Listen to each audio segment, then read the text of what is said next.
بسم اللہ الرحمن الرحیم۔ اللہ تبارک و تعالیٰ کے نام سے شروع جو بہت بڑا مہربان نہایت رحم کرنے والا ہے۔ اللہم صلی علی محمد وعلی آل محمد وبارک وسلم۔ لاکھوں کروڑوں درود و سلام حضور صلی اللہ علیہ وآلہ وسلم پر اور اس کی آل پر۔ محترم ناظرین السلام علیکم۔ ہم امید کرتے ہیں کہ آپ خیریت سے ہوں گے اور خوش ہوں گے۔ محترم ناظرین، آج کے اس ویڈیو میں ہم آپ کو حضور سیدنا غوث اعظم شیخ عبدالقادر جیلانی رحمۃ اللہ علیہ کا عصا مبارک کا واقعہ سنائیں گے۔ محترم ناظرین، اس واقعے کو سمجھنے کے لیے آپ سے ہماری یہ گزارش ہے کہ آپ ہماری اس ویڈیو کو اینڈ تک لازمی دیکھیں اور ہمارے یوٹیوب چینل کو سبسکرائب کریں۔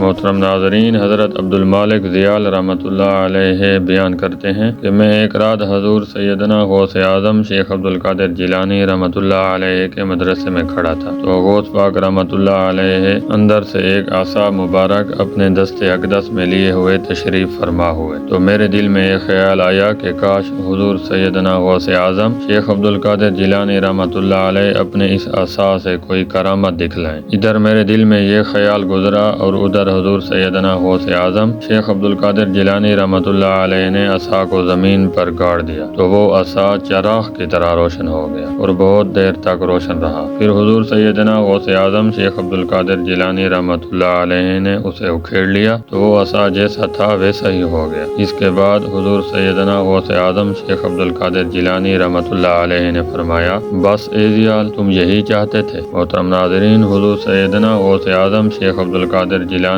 رحمۃ اللہ علیہ کا قدم مبارک تمام ولیوں کے گردن پر ہے۔ محترم ناظرین، حضور سیدنا غوث اعظم شیخ عبدالقادر جیلانی رحمۃ اللہ علیہ کو تمام اولیاء اعظام کے درمیان ایسے فضیلت حاصل ہے جیسے حضور صلی اللہ علیہ وآلہ وسلم کو تمام انبیاء کرام پر حاصل ہے۔ محترم ناظرین، اللہ تعالیٰ سے ہماری یہ دعا ہے کہ اللہ تعالیٰ ہمیں بھی اولیاء کرام کی سچی اور پکی محبت عطا فرمائے۔ آمین ثم آمین۔ ہم امید کرتے ہیں کہ ہماری آج کی یہ ویڈیو آپ کو پسند آئی ہوگی۔ اگر ہماری آج کی یہ ویڈیو آپ کو پسند آئی ہے تو ہمارے یوٹیوب چینل کو سبسکرائب کریں، اس ویڈیو کو لائک کریں، شیئر کریں اور کمنٹ میں اپنی رائے کا اظہار کریں۔ بہت شکریہ۔